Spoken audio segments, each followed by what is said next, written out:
The U.S. earnings season begins this week, setting the tone for markets already driven by risk on sentiment.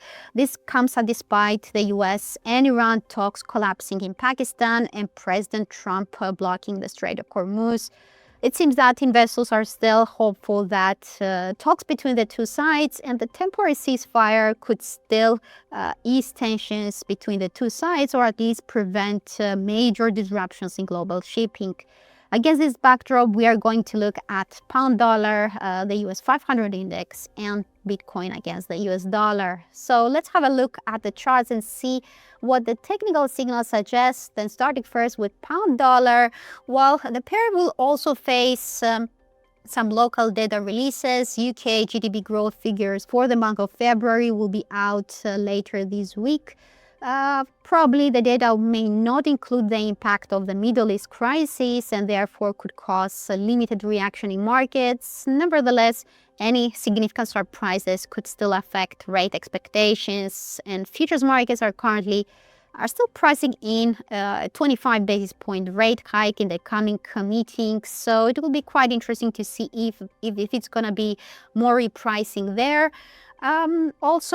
Global central bankers and financial ministers will be meeting in Washington later this week, and any comments from Bank of England's policymakers could also affect the British pound, which is currently trading near a critical resistance territory, basically the one that blocked upside movements back in February and also in January.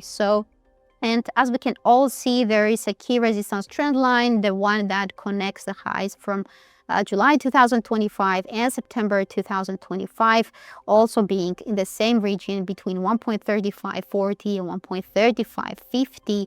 That area also overlaps with the 38.2% Fibonacci retracement level of this up leg over here. So it will be obviously closely watched as the technical indicators over here are approaching, particularly the RSI and the stochastic oscillator are already very close to overbought levels.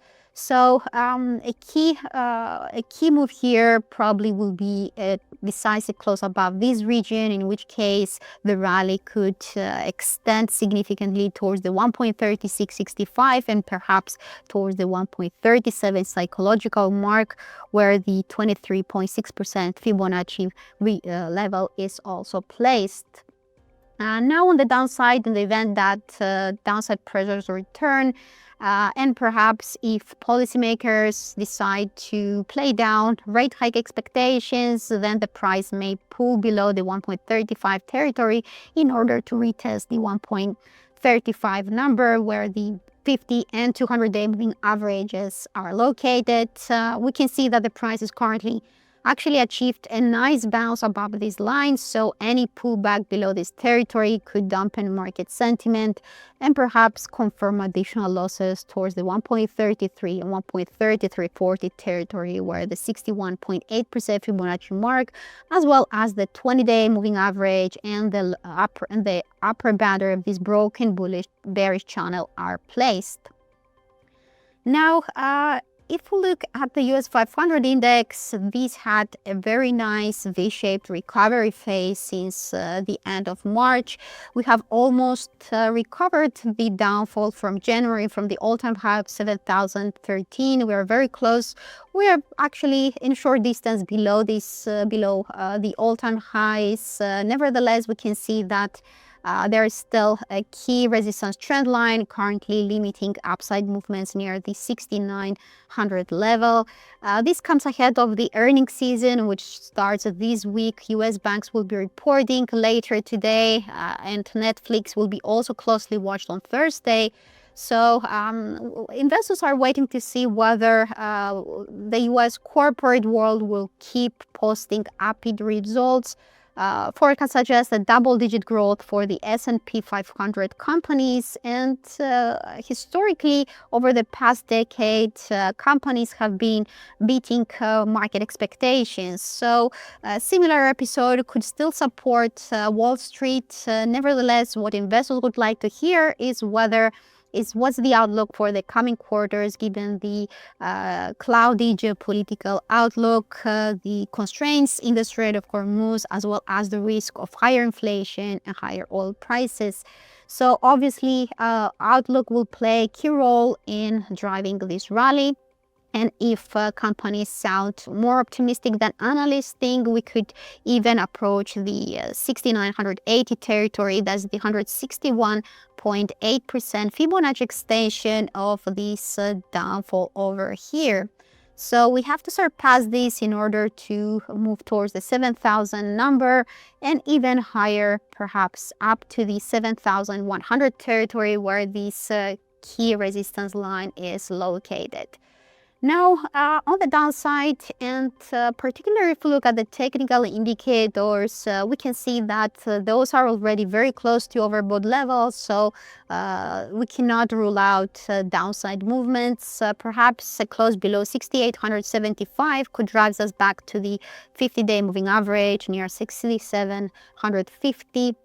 Then below that, the 220-day moving averages could also provide support between 6,625 and 6,680. Failure to hold here would actually worsen the short-term outlook, would put confidence back to this downfall, likely driving us back to the 6,500 territory. Nevertheless, we can also see that the MACD is rising within the positive territory for the first time since January, so that suggests that the short-term risk is still skewed to the upside, but of course a confirmation above 16,900 is needed. And now looking at Bitcoin against the US dollar, well, Bitcoin has been also quite resilient. It has been following US indices higher. It's almost 10% up, similar to the rise in the US 500 index, currently testing the key obstacle near 74,750. That coincides with a 38.2% Fibonacci retracement level of the downfall that started in January. Looking at the technical indicators, we can see that there are some signs of improvement. The MACD is also within the bullish territory, the RSI sloping upwards, but the stochastic oscillator is already weakening near its 87 overbought level. So we cannot rule out downside movements here either, particularly following the recent recovery. Nevertheless, we can see that what's more interesting is that the price is finally above this resistance trend line coming from October 2025. We are currently trading above this line, and we are waiting for another decisive close higher for a second green candlestick to become more confident that this recovery phase could extend towards the 79,000 level. Then beyond that, all the attention will turn to the next barrier, seen near 84,300. Now, in the event of a pullback, I would like to see a clear close back below this resistance trend line, currently seen near 72,175. If that happens, then I will next target the 20 and 50-day moving averages near 69,280, while below that, the next pivot point could be found near 66,740. That coincides with the lower band of this gradual upward sloping channel, and if the price fails to hold here, if it closes lower, then and particularly below the 65,000 number, then perhaps a steeper decline could emerge back towards the 60,000 number. So the risk is still skewed to the upside, but since we are trading near key resistance levels in both three markets, keep a close eye on your trading orders, and keep a close eye on the upcoming earnings season, UK GDP growth figures, as well as comments from policymakers. More volatility could emerge later this week as geopolitical tensions remain elevated. So that's everything I wanted to share with you guys. I hope you liked my analysis. We'll be back soon with more technical updates. Thank you for watching and wish you a great trading day.